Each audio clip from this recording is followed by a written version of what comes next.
Om Namo Bhagavate Vasudevaya Narayanam Namaskritya Naram Chaiva Narottamam Devim Saraswatim Vyasam Tato Jayamutiraye.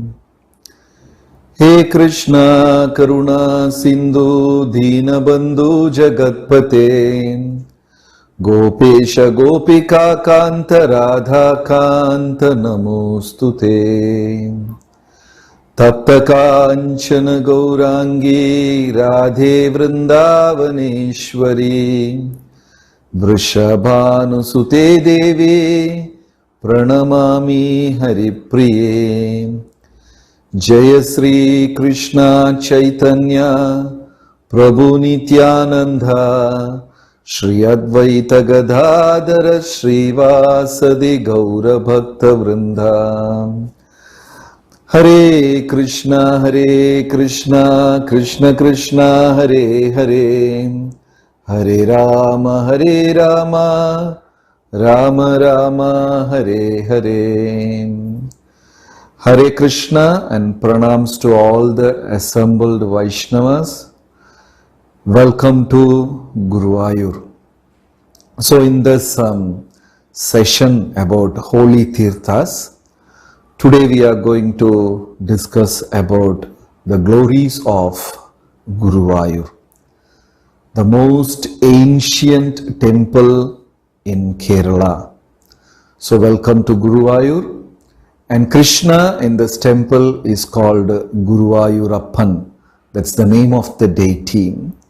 And this temple is glorified in many scriptures. So, to begin with, we should understand the difference between the holy tirthas. So, there are 4 kinds of temples as per Skanda Puran. That is Kshetra, Mahakshetra, Divyakshetra and Divyadham. Totally 4 kinds. Once again, Kshetra, Mahakshetra, Divyakshetra and Divyadham. If we construct a temple and install a deity, that is Kshetra. There are many millions of kshetras in India. So many temples built by many personalities. That's all kshetras. And what is Mahakshetra? Mahakshetra is a temple and a deity not installed by human, but it is constructed and installed by devas, demigods. Then it is called Mahakshetra. And the third one, Divyakshetra, neither installed by human nor installed by devas. If the deity self-manifests, Swayambhu, if the deity manifests on its own, then it is Mahakshetra. And Divyakshetra. And the fourth one is Divyadham, where you don't need a particular temple or deity. The whole place, the entire stretch of land is a temple.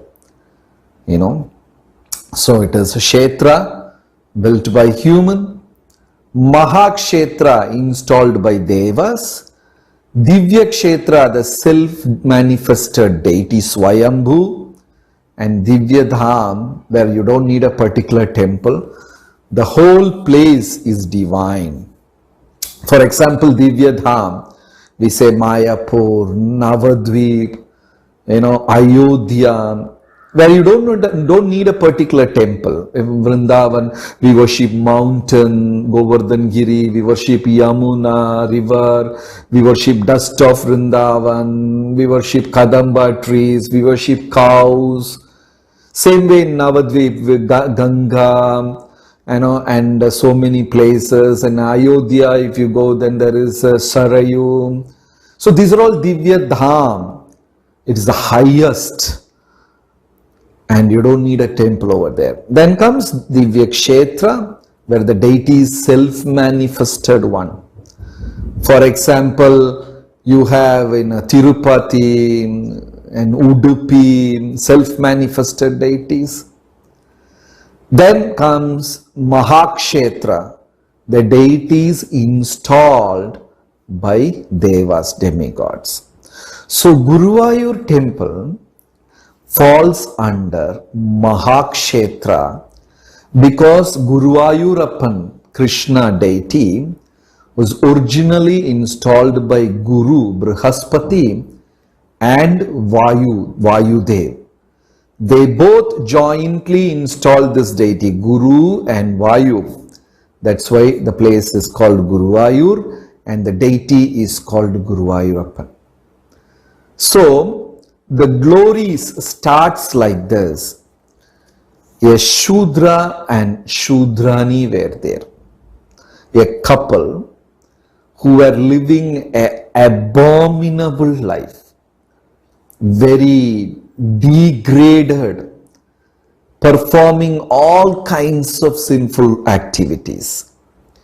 So one day, when they saw a Brahmana doing penance on the bank of a holy tirtha, a pond, and after performing his penance, the Brahmana was walking back, and this Shudra, he said something very bad, abominable, some hurting, insulting words towards the Brahmana. The moment he uttered that word, the Shudra turned into a rock. And his wife Shudrani, she was crying and weeping and repenting, and she was praying, and Brahmana said, I am very sorry about it. That is the glory of this land.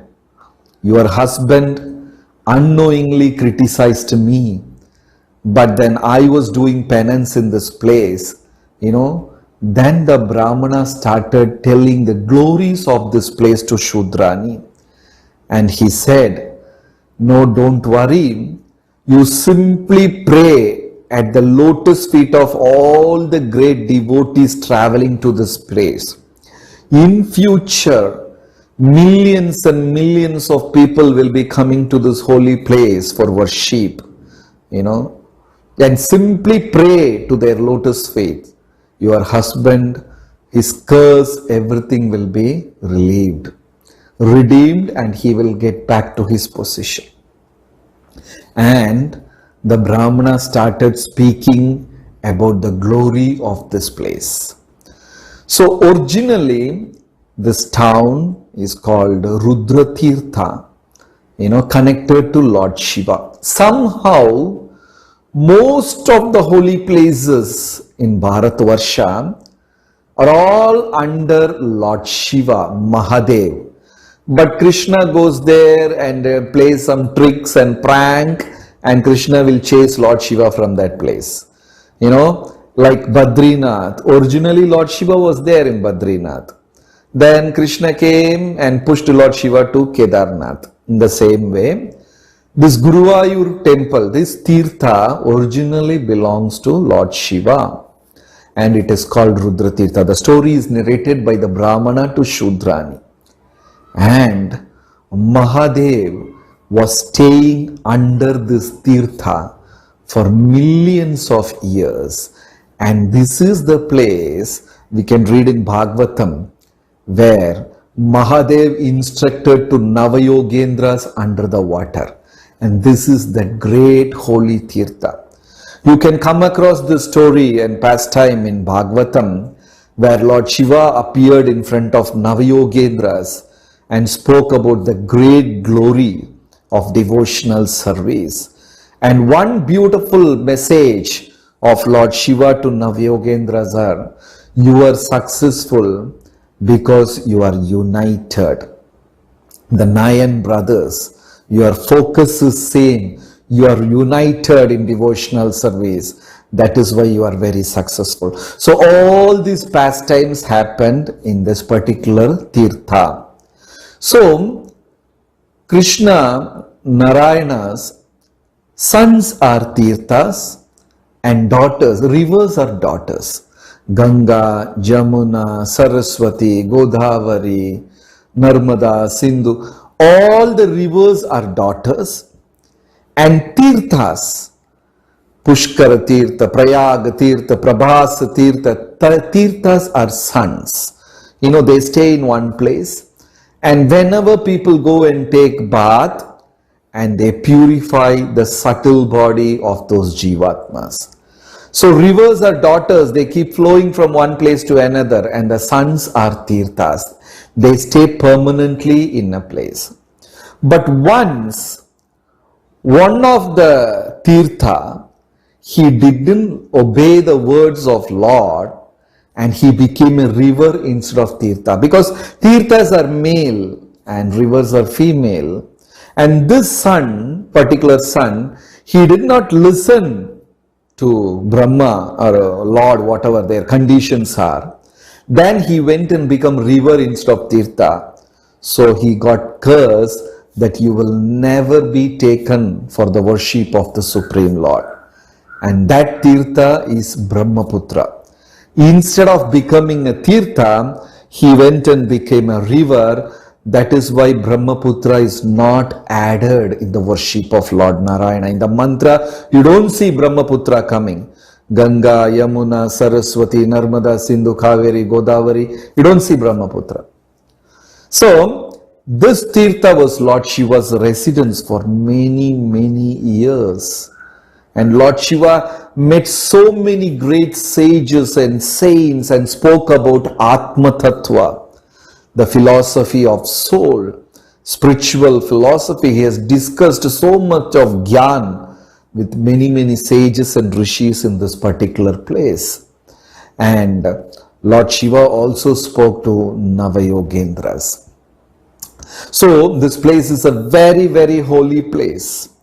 But by the end of Dwapara Yuga and the beginning of Kali Yuga, we know from Bhagavatam and Krishna book, the great city of Dwaraka, the city of Lord, Krishna's own kingdom, Dwaraka, it disappeared inside water.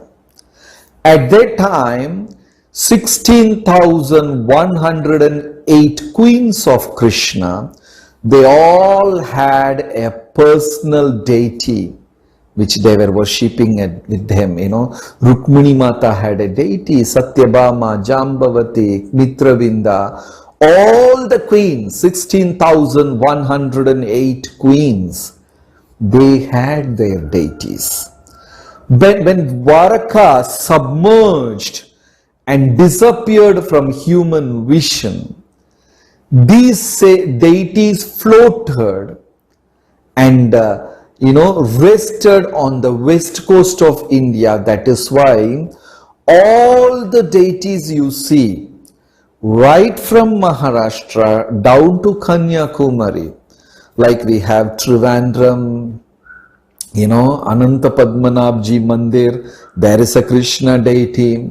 You go little up, there is a town called Varkala, there is a Krishna deity. Many in Kerala, at least some 14-15 temples, famous Krishna temples on the western coast, all has got Krishna deities, Narayana deities, including Guruvayur, even Udupi. All these deities were worshipped by the queens of Dwarka. They were personally worshipping each one of them.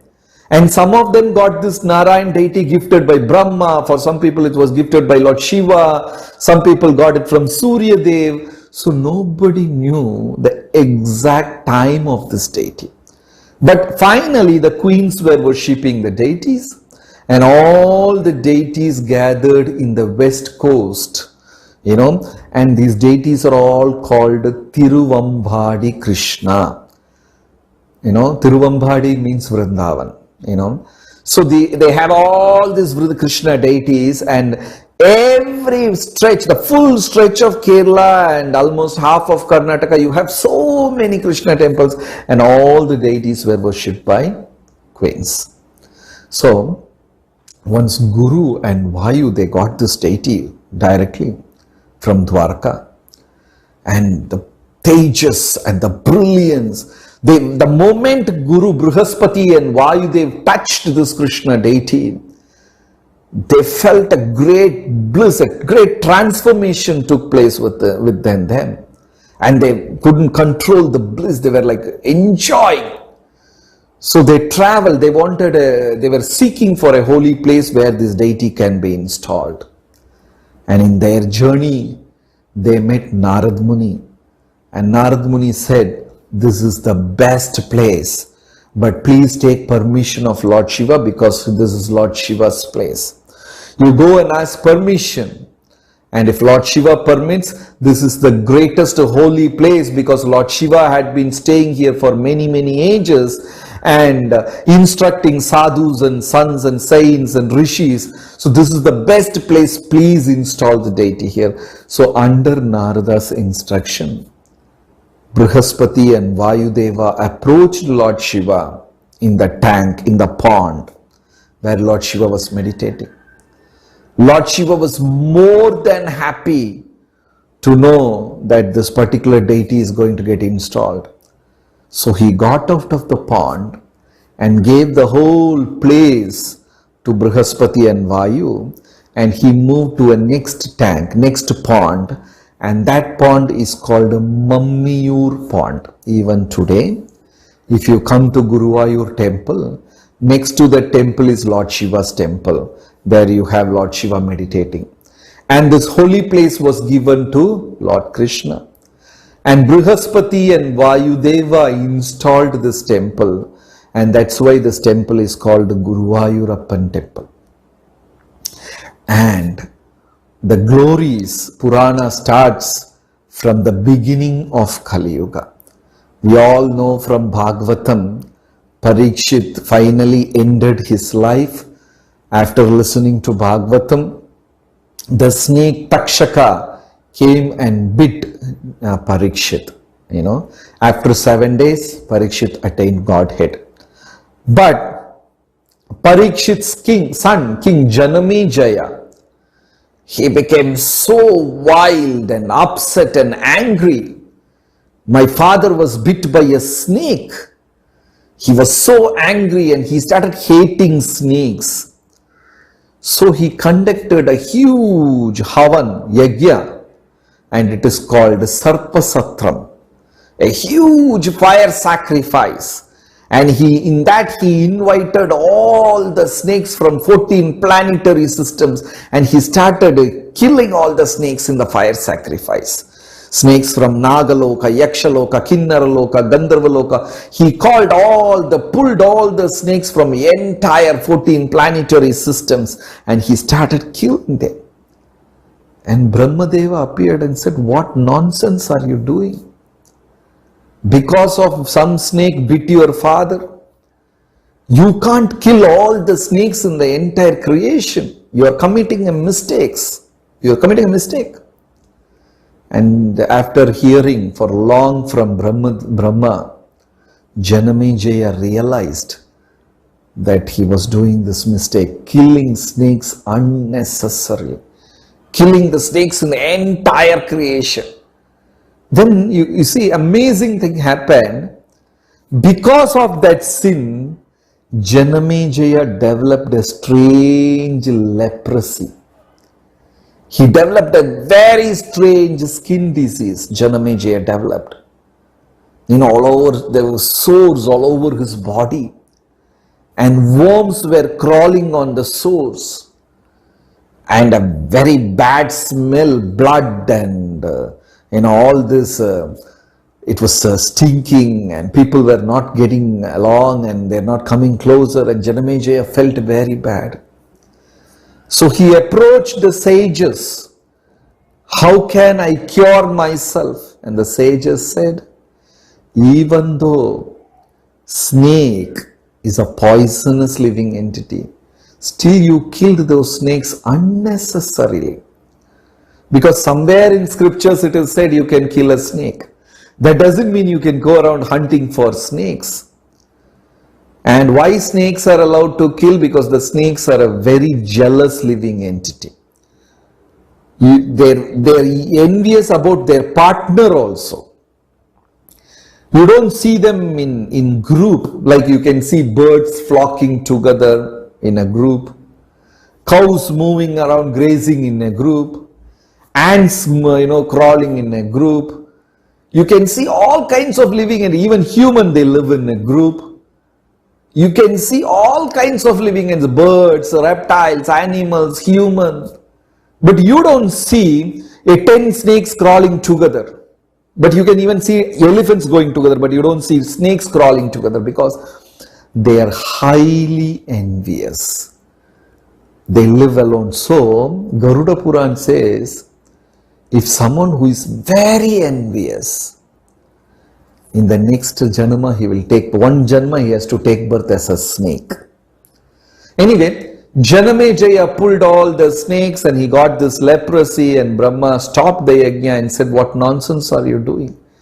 And he got the strange skin disease and he was feeling bad. Then the sages advised Janamejaya, please go to Guruvayur.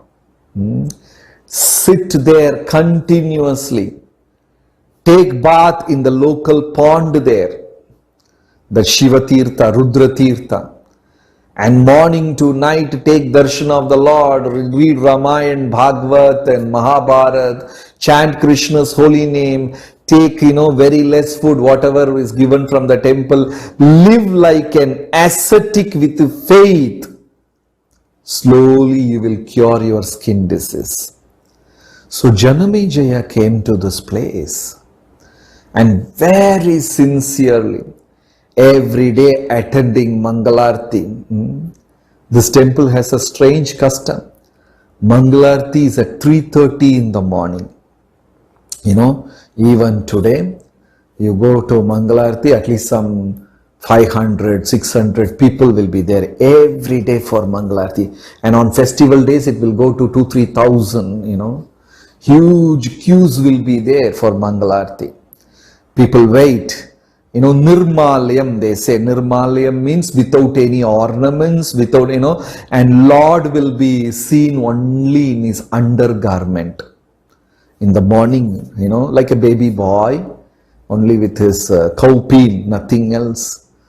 And bare body, Nirmalayam, no ornaments, no garland, no decoration, no paraphernalia, and people will be flocking around to take this darshan early morning. So Janamejaya was taking early morning darshan, reading and chanting, and when he was doing this faithfully, gradually his skin disease started disappearing. He was curing himself.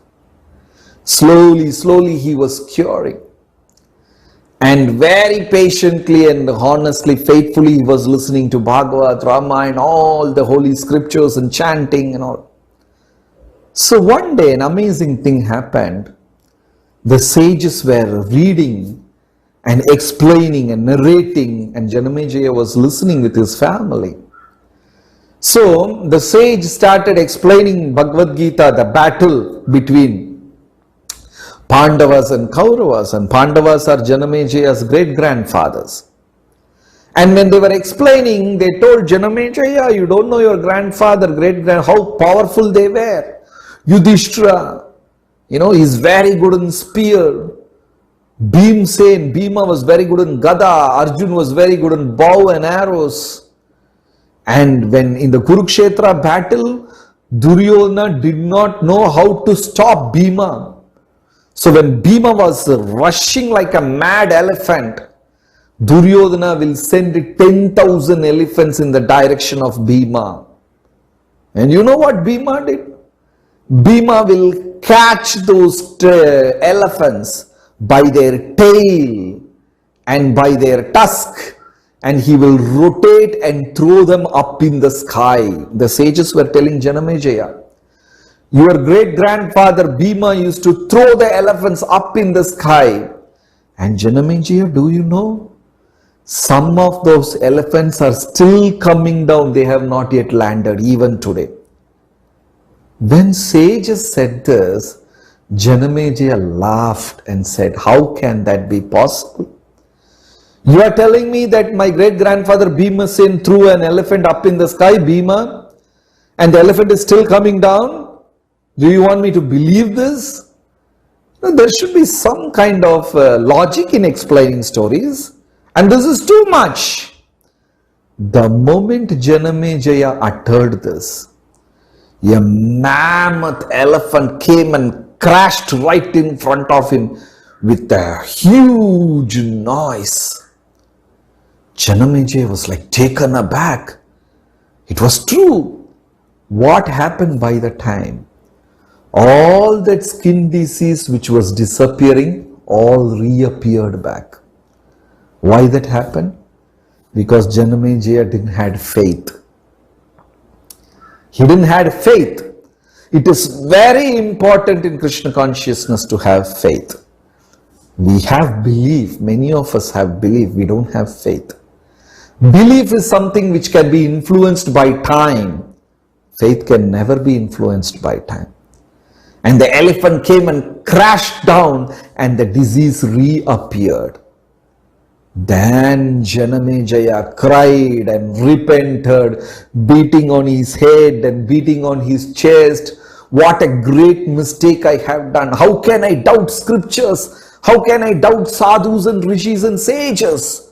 And he was repenting, and slowly he cured his disease. Repentance is a beautiful thing explained in scriptures, and how you should repent, that is also explained. If we hurt a Vaishnava, so how to repent, it is explained in scriptures. Like a young lady, she got married, got a baby boy, just 1-year-old boy crawling. One day she went to draw water from the well. When the mother was going towards the well, the boy, 1-year-old boy, also started crawling and calling mama, mama like that. Then the mother, out of so much love, carried the baby boy to the well. She was holding the baby in one hand and trying to draw water from the well. In the olden days, I don't know how many of you have the experience of drawing water from the well. She was holding baby in one hand and trying to draw water. What happened? By mistake, baby slipped and fell inside the well. She was screaming and she was about to jump inside the well. By the time villagers came, they pulled her back and they jumped inside the well and brought the baby out. By the time, the baby was dead. What will be the consciousness of that lady? She must be crying and cursing herself and blaming herself. And Shastra says that is how we should repent when we commit a mistake. So Janamejaya very deeply repented, worshipped, cried, chanted and listened to the scriptures faithfully. So once again he cured his skin disease. So even today, people who have different kinds of health problem, they come to Guruvayur, stay for 40-41 days, eat one meal a day which is given from the temple, take bath in the temple pond and keep chanting and listening, and many people cure themselves. Many cases which doctors couldn't do, all getting cured in Guruvayur temple. So, started with Janamejaya. So, amazing pastimes are there related to this temple. There are many wonderful devotees who are connected to Guruvayurappan.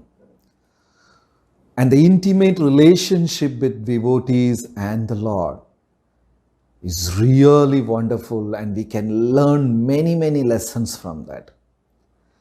And one special devotee, his name was Melpattur Nambudripad, a high-class Brahmana, was little proud about his Sanskrit knowledge also. He had a very great, deep Sanskrit knowledge, a great Pandit. He composed Narayaniyam, which is a condensed version of Srimad Bhagavatam. At the same time, contemporary, there was another devotee who was living, and his name was Poondanam, very humble, simple, elderly Brahmana. So he used to write, he used to compose songs on Guruvayurappan in vernacular language, in a local language. And Melpattur never appreciated it, saying that you are writing in local language. Why don't you write in Sanskrit? You know, Sanskrit is the real thing, and he was very proud about his knowledge. And Poondanam, on the other hand, he writes very simple versions, and regularly he takes it and gives it to Melpattur and says, please check my composition. Please find out if it is all right. Is there any mistakes? But Melpattur was very arrogant, and he used to avoid or sometimes insult, saying that what you have written is not good, reject him regularly. But Poondanam very humbly, repeatedly approached Melpattur. One day Melpattur was a bit irritated, and he took the composition of Poondanam and started checking and said, what have you written? It is full of mistakes.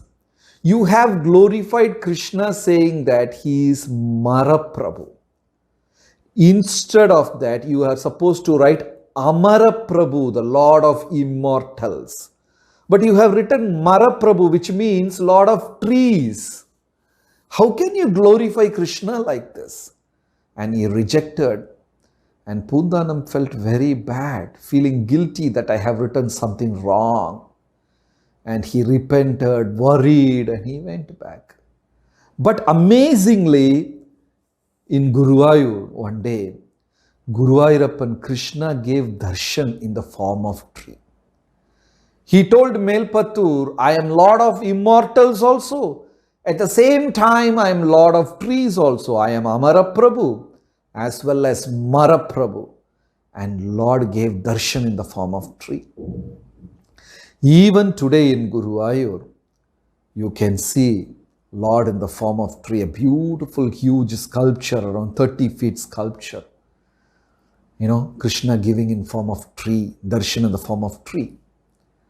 So from that day, Melpattur realized Poondanam was a very wonderful devotee, so humble. Then Melpattur realized an amazing thing.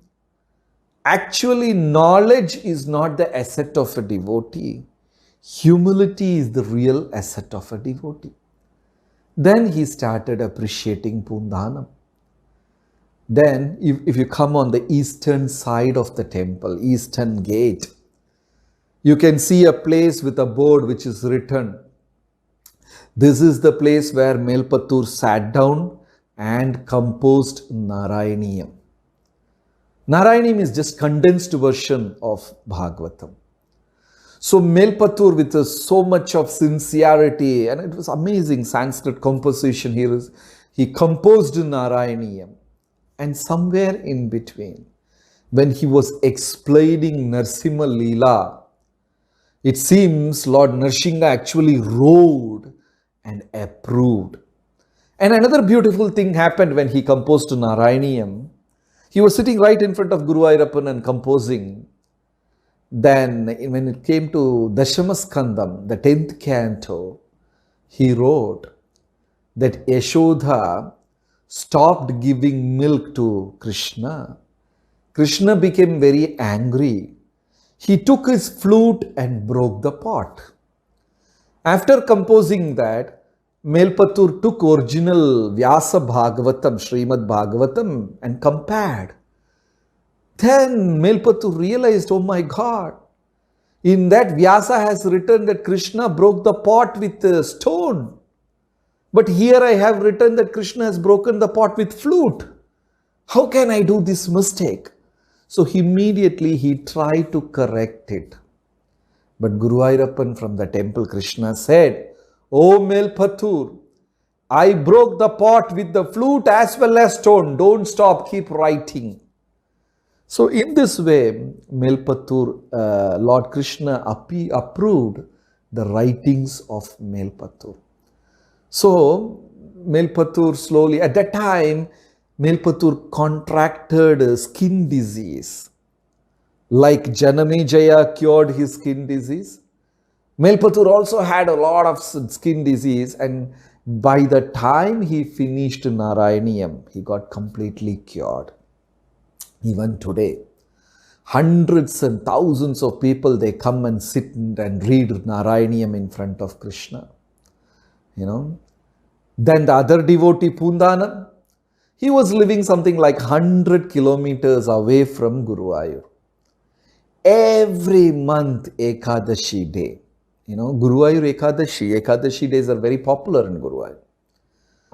Every month, he will walk all the 100 days and come and take darshan of Guruvayurappa regularly without fail. So one day, he told Guruvayurappan, Krishna, I am very old now.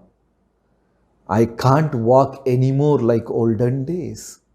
Maybe this is the last time I'm coming and having your darshan. Please forgive me. Hereafter, I won't be able to travel. He took permission, begged sorry, prayed so sincerely with tears in his eyes. And he got on his bullock cart and went back. On the way back, Pundanam was crying continuously again, thinking that he won't be able to take darshan of Krishna anymore. Feeling very bad and crying and chanting Krishna's name and going back. And suddenly he heard somebody talking, from the bullock cart, somebody sitting behind him. So this elderly Pundanam turned back and saw Guruvayurappan sitting in the bullock cart and said, Pundanam, if you are not coming here anymore, I will also come with you. In this way, Krishna traveled in bullock cart and went all the way to Pundanam's house.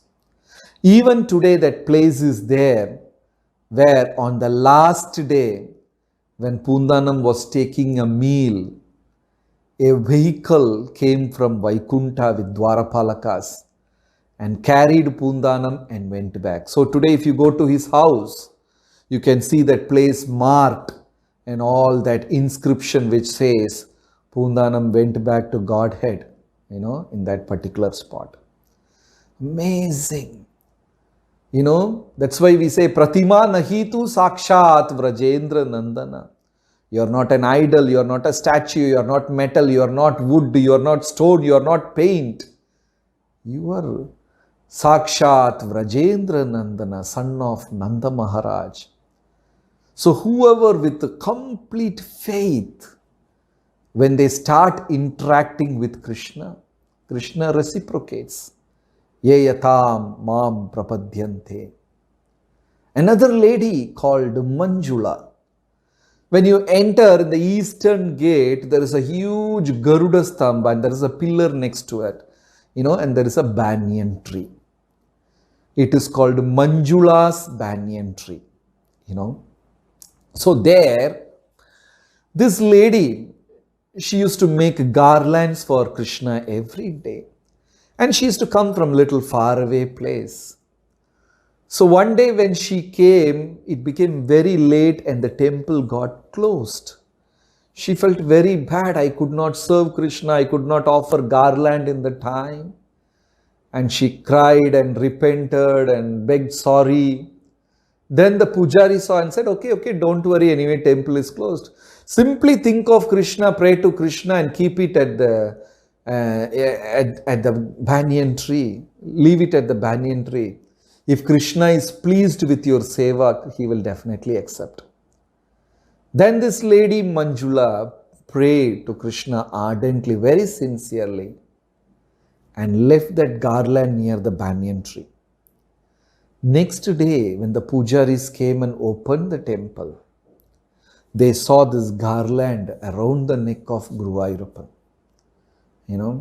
Whomever it may be. If you have faith and very sincerely we chant the holy name, serve Krishna, Krishna definitely accepts all the seva.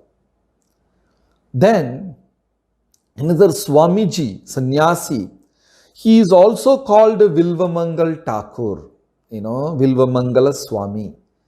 In Kerala, if you go to any temple, there is a saint called Vilvamangal. Please don't get confused with Vilvamangal Thakur, who is Leela Shuka, who wrote Krishna Karnamrita, not that person. But all the disciples in his Sampradaya got a surname called Vilvamangal. So their name will be Vilvamangal, so and so Sannyasi, Swamiji. So there was one wonderful devotee, another sannyasi in Guruvayur. It's a beautiful pastime of a king, the sannyasi, and an elderly lady called Kururamma. Elderly lady Kururamma, and the king Manaveda, and this Vilvamangal sannyasi. All the three lived in the same time. And Vilvamangal was worshipping Krishna with gyan, knowledge, shloka, Sanskrit and everything. And he used to see Krishna when he chants Krishna's name. He used to physically, like our Goswamis used to have experience with Krishna, interact with Krishna. Krishna explains in Bhagavad Gita, Yomam pashyati sarvatra, sarvam cha mai pashyati, tasyaham na pranashyami, sachame na pranashyati. I am neither lost nor he is ever lost to me. So Vilvamangal was such a wonderful devotee. He used to glorify Krishna, and it seems he used to see Krishna. And somehow the king, Manaveda, came to know this, that Vilvamangal is interacting with Krishna. So every day he used to go and beg to the Vilvamangal Swamiji, please ask Krishna to give me also darshan. I too wanted to see Krishna. I too want, he used to beg every day. So Vilvamangal Thakur will say, Vilvamangal Swamiji will say, I will ask Krishna. If Krishna permits, you can also have darshan. So every day when he is praying to Krishna, he will submit the king's request also.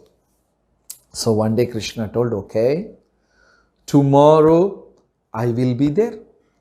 And the king can see me from far, but he should not come and touch me. It's a condition. And Vilvamangal conveyed this to the king, and the king became so happy. He had tears in his eyes. He was jubilant and blissful. And next day, when he came for darshan, he saw the beautiful Shyam Sundara. Nice lotus-shaped petals, eyes like lotus-shaped petals, extended up to the ears, curly hairs, lips like a vilva fruit. And Manaveda completely lost himself and ran to hug that baby boy. He forgot the conditions, he forgot the deal. He ran, he was so attracted by the beauty of Krishna. Nice sharp shaped earrings, neck looks like a conch shell. The king Manaveda, he ran. When he came near Krishna, Krishna disappeared. But by the time the king grabbed the peacock feather, devotees may not believe this. Manaveda had this peacock feather. And every day, Krishna's peacock feather. And every day he will meditate on the feather, and he wrote beautiful songs. If you come to Kerala, you will see all this Kathakali and all the dramas and different kinds of dance, temple art forms.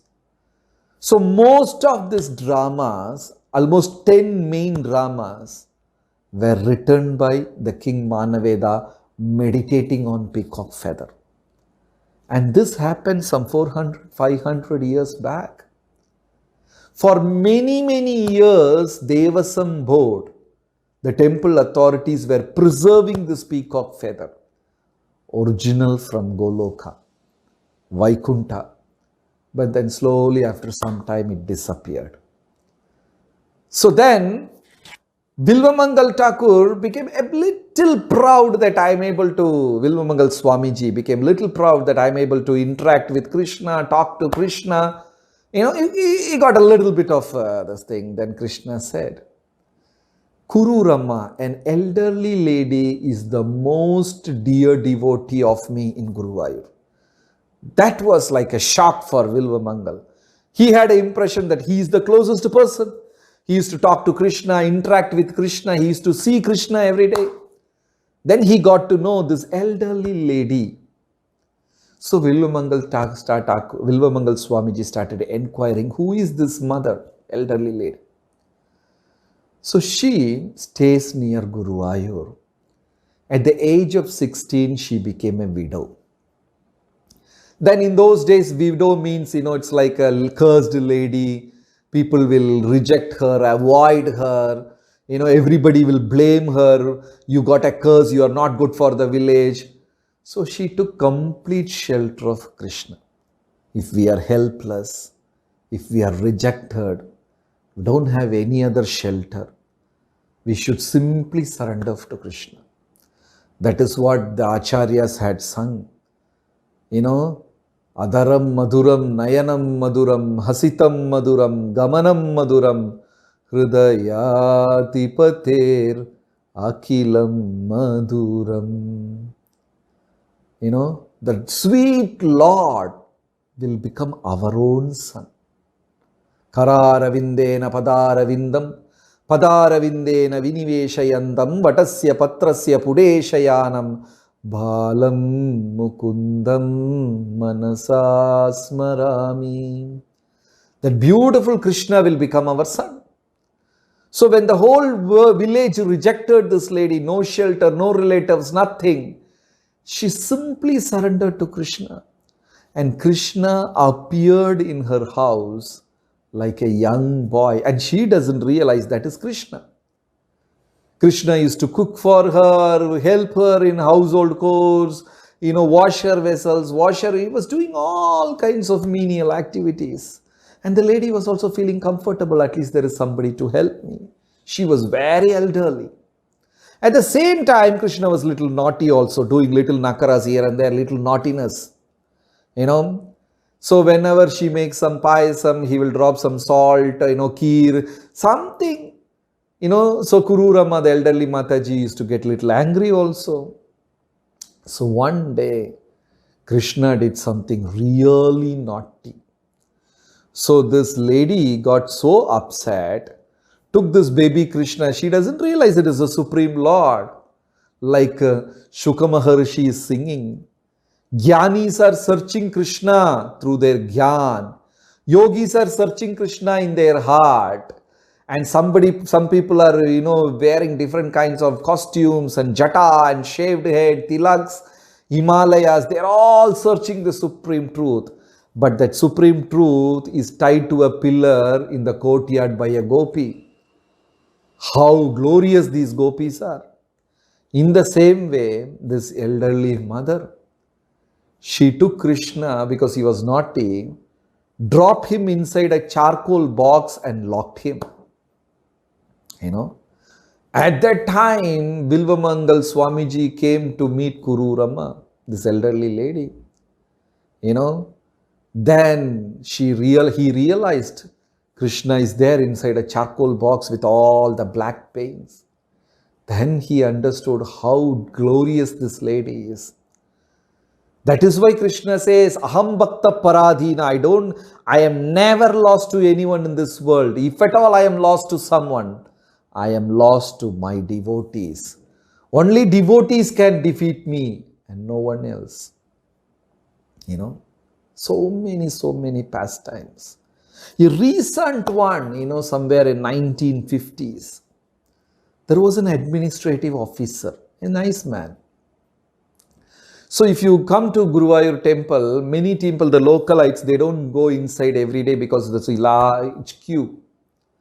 So the local villagers, whatever offerings they want to keep, sugar, banana, they will leave it on particular place and they will go. So villagers used to bring, sugar, bananas, everything and leave at particular spot. But every day, some things are missing. Some bananas are missing, some fruits are missing, some grains are missing. The authorities could not find out who is stealing this. So they were like hiding here and there, and one day they tried to catch the thief and they found 3 small kids, children. They come every day, they pick all the bananas, and they will eat. But the three boys, very honest thieves, they will divide the whole thing into four. And one portion they will take and drop inside the donation box. Krishna, this is for you. This banana is for you. And the other portion they will eat. They will give an equal share to Krishna. The authorities caught these thieves, small thieves. And the authorities taught small boys what to do with them, how to punish them. Not fair. But at the same time, they wanted to teach them a lesson so that they won't repeat this mistake. You cannot steal anything from a temple which belongs to temple. So the authority said, okay, because you have taken bananas, hereafter you should not do. As a punishment, you run few rounds around the temple. And the three boys were running. And when they went little far, the temple authorities could see four boys running. And again, when they come closer, there are only three boys. When they go far, there are four boys running. And when they come closer, again there are three boys. And they were wondering, who is the fourth boy who is appearing and disappearing? Because Krishna also took a share from the boys. He was also running with the boys. What a sweet pastime. And this happened quite recently. And very important thing in Guruvayur, when you enter through the eastern gate, there is a big bowl. And in that bowl, huge vessel, you can see something like tiny red color beads. Something like Gunja beads, but slightly different from Gunja beads, not exactly like Gunja beads. It's all lying there in a huge vessel. People will come, they think it is kept so that Krishna will come and play. A very sweet pastime is there behind that. An elderly Mataji was living a bit far away. And she wanted to go to Guruvayur temple and take darshan of Krishna once in her lifetime. That's all her desire was. I want to simply take darshan of Krishna only once in my lifetime. Alright? And she was praying continuously. And people said, if you are going to temple, never go empty-handed.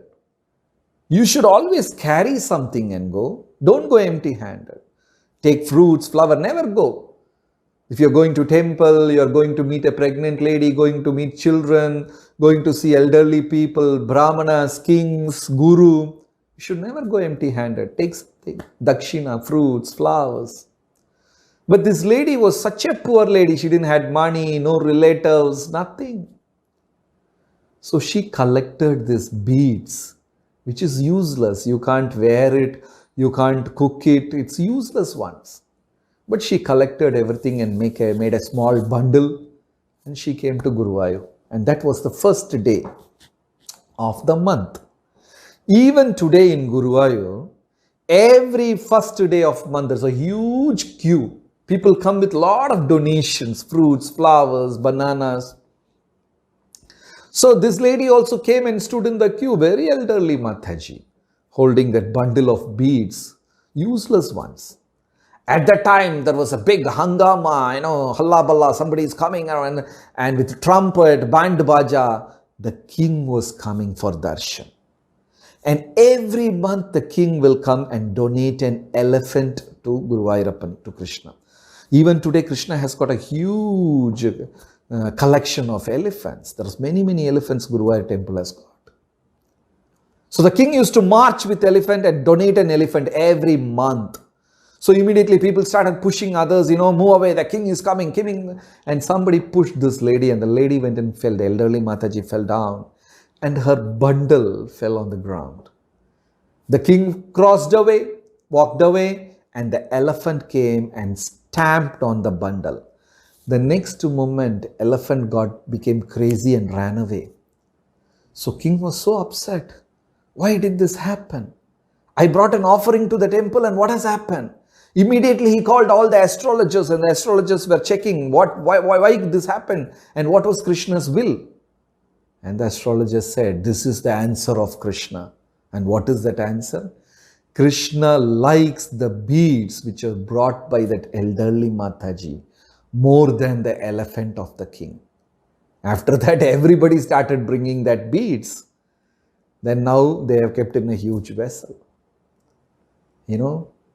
Yomam bhaktya prayachati tadaham bhakti upahritam. Offer with love and devotion, and Krishna will definitely accept that love and devotion. And one more funny thing is there, very strange thing. Near the Devasam office inside Guruvayur temple, you can see an coconut with horns. I don't know how many of you have seen a coconut with horns. India has got 2 horns, you know. There are 3-4 coconuts, they have kept it as a collection. Happened very recently, maybe like less than 100 years. A farmer, like other devotees, every first cultivation harvest, he will come and donate it to Guruvayurappan. So he was like in a small catamaran, you know, small boat. He was collecting all his coconuts. You know, Kerala is always a place of coconut and bananas everywhere. So he collected all the coconuts and, you know, was rowing a boat and came to temple. And suddenly a thief came. I said, give me everything. And they said, no, no, this is for temple. This is for Krishna. I'm giving every month, so please don't take it. This is a special coconut. I will not give it away. I will give it only for Krishna. And the thief very sarcastically, oh, what special coconut is this? Does this have horns? Sarcastically commented. And he grabbed the sack from the farmer, you know, then he opened the sack to see surprise. All the coconuts in the bag had horns, 2 horns. Even today, some of them they are preserving in the temple. So much of pastimes and so much of wonderful things which we can believe. You know, for non-devotees, these are all beautiful evidences. So even today you can go, you can see those coconuts, all that, you know, with the horns. So please visit Guruvayur. It's a wonderful temple connected to Janamejaya, son of Parikshit, you know, who got relieved from the curse, who understood, you know, if we worship and pray with faith, definitely our prayers will be answered and we will become very dear devotees of Krishna. Thank you very much. Hare Krishna.